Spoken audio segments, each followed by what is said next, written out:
Sprinkle with DHR's Leadership Consulting Practice. As we help organizations identify and develop future-ready leaders, we've launched a series to interview senior leaders on what it takes to be successful now and as we prepare for the future.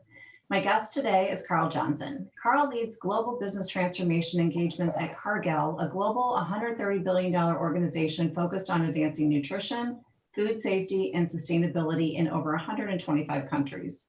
Prior to Cargill, Karl led business transformation and talent management for Syngenta. He has also led external consulting engagements at over 30 Fortune 100 and Global 500 organizations as an assistant dean and senior leader at the University of California, Berkeley, Carlson School of Management, and the University of Notre Dame. He is a sought-after speaker and contributor to leading journals. In addition to his leadership in business transformation and M&A, Karl is currently focused on our current topic today, digital transformation. Karl, thank you for joining us. Pleasure to be here, Lisa. Thanks.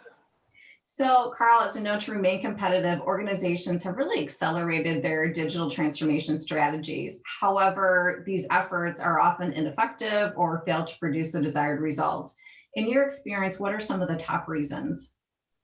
Yeah, it's really appreciate the question, Lisa. I think what's interesting is, so I'm doing work in this space, both as a practitioner and doing some research. So I've got a couple colleagues, Sunny Ray and Joe Meyer, who sit in similar roles in similarly sized organizations. And I think one of the things we were surprised from on the outside set is we have interviewed probably about 14 different companies in different industries and talked to senior leaders, people leading digital transformation efforts, as well as others in those organizations. And what we thought and were surprised by was we thought the challenges with digital transformation were really going to be at the customer level. And so we walked in with this premise thinking that what are the true challenges of digital transformation? And what we thought we would find is that in this customer interface and Salesforce interface with the customer, that those would be the real challenges. And what we learned really quickly is actually most of them are internal.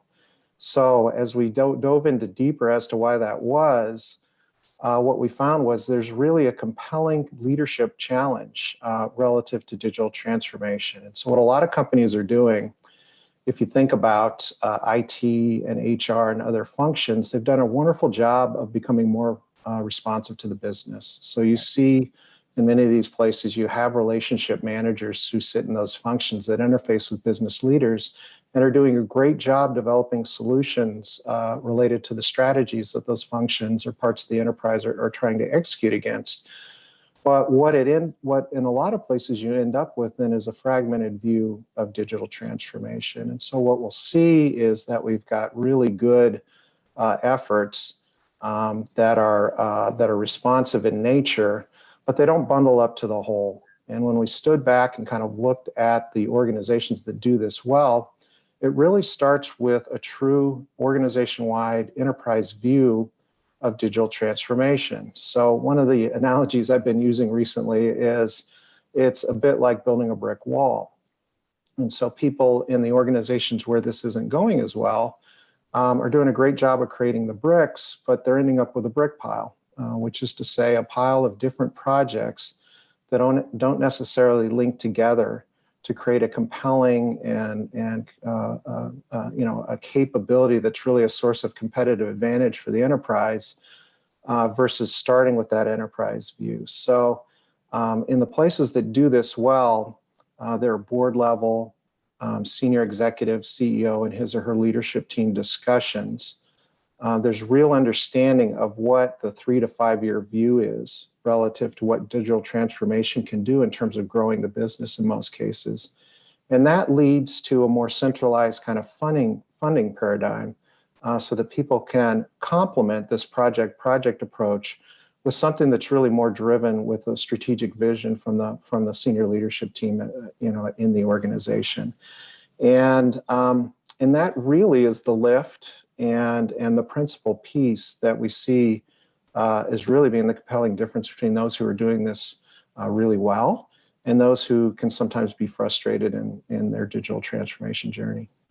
So basically, instead of, you said project by project, brick by brick, it's looking at that overall enterprise strategy.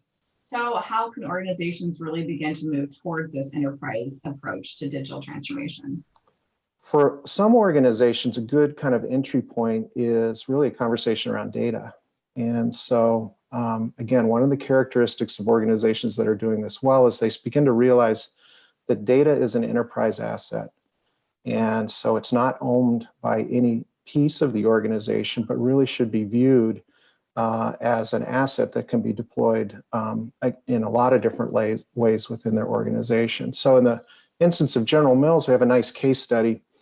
Job and Sonny have been teaching within Thunderbird's executive MBA program. We're invited in to do, kind of a practitioner view against one of their classes in this space. And we use this General Mills case study. It starts with this value proposition around creating a data lake, bringing all the data together, cleaning it up, making it accessible and return to all the parts of the organization for them to drive data analytics against that and get better in the areas of wherever it is, marketing or supply chain or other parts of the organization. So one of the paths we've seen is influencing and engaging at these senior executive board levels of the organization.